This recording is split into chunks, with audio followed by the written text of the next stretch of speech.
I know we have people spread all over the building, and please know that you're welcome to go to the roof if you'd like, the 5th and 6th floors, which are some of the coolest spaces in all of Georgia. So the Millennium Gate is a Georgia history museum first and foremost. We exist to showcase Georgia history, her connection to the world, and Georgia excellence.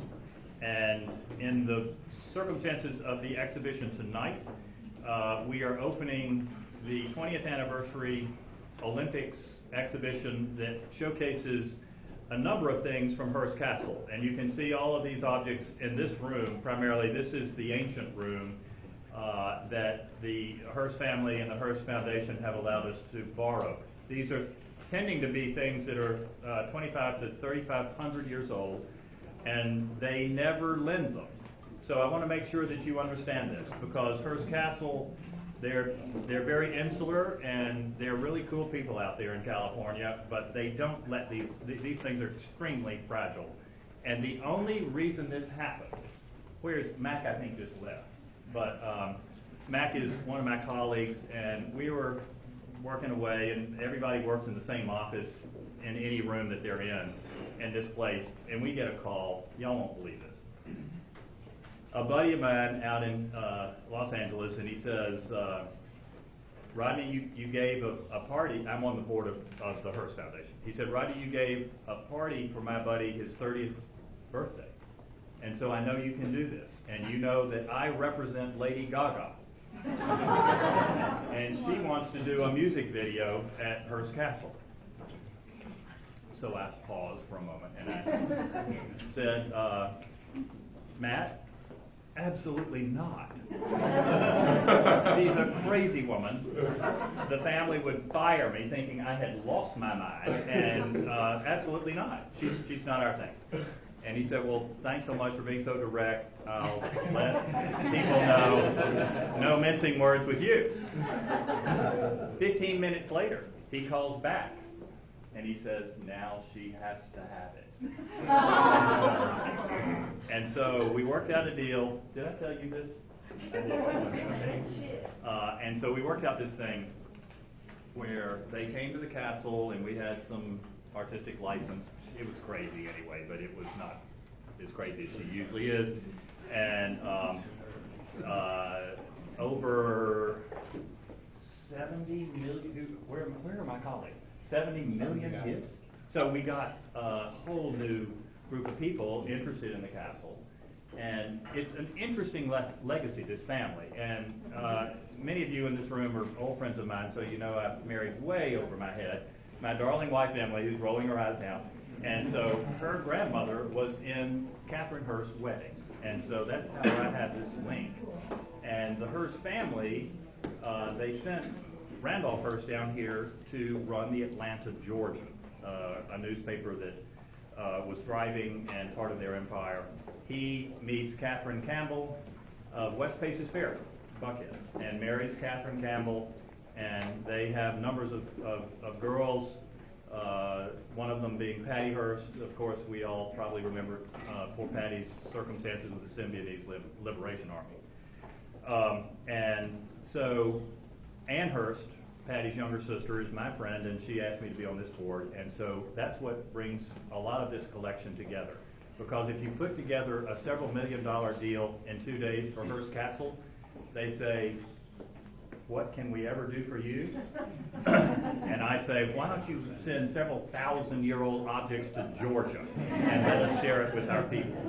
And so any time that we can use our influence to share our things and our abilities with the people of Georgia, that is what we do. And these items are going to be going through the state, much like our recent exhibition on Sir Winston Churchill, which was also quite amazing. The exhibition has made, and you'll be able to read about the Hearst links because, much like the Candlers, where is Asa? Asa comes to all my parties. Is he here? Okay. So Asa Candler VI, much like Asa I, who bought all of the property for Emory University when they moved Emory from Oxford to Atlanta. A few years later, following that example of the Candlers, Mr. Hearst buys all of the land for Oglethorpe. And so Oglethorpe University has been quite extraordinary. Are there many people here tonight, Jeremy, from Oglethorpe? Cool. Okay.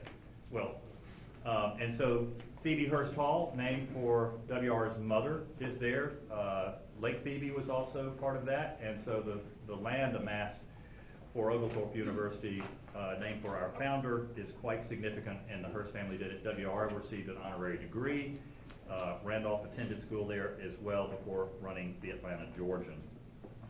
The new statue that many of you have probably already seen in the distance. Jill is here, by the way, and so she's still working on this. Where's Jill? She was behind. Oh, there's my mother.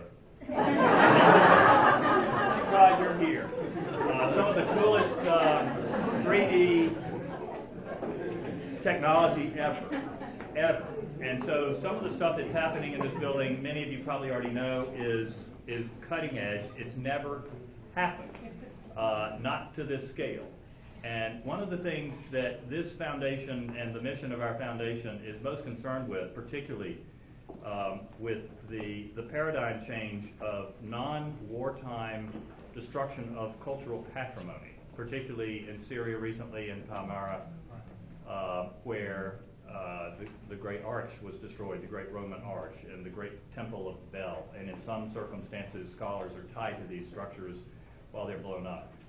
The cultural world cannot stand for this. We cannot accept it. And the museum world, unlike ours, we're one of very few that are pushing this technology. And there are a lot of the strategists and a lot of the technology people in this building right now who are pushing this with us. We can recreate these things that are exploded in a day. And so we can be the first bastion of defense for cultural patrimony. It is what binds us all together. And ultimately, we are all in this together. And these are the symbols. Jeremy, what did I do? Bill. Hey, Ian, can you handle this? We're not open yet officially. Okay, and Emily, I know, is going to say, get on with your speech. I can see it in your face, honey. And so, the 1996 Games, you'll see the Prince of Wales Olympics monument. I used to work for Prince Charles. He's a really cool guy, and the only thing that he ever gave outside of his nation is the Olympics monument at Pershing Point, which is also under the ownership and the auspices of the National Monuments Foundation. Before we built this, it was the grandest monument of the city of Atlanta, and we have pulled out of mothballs Olympic gold medalist John Root, who's back here somewhere, who'll speak to you in a minute, who actually dedicated that monument in 1996. And he's a really cool guy, so y'all have to give him a really big, do it now. Nice round. He's come all the way from LA.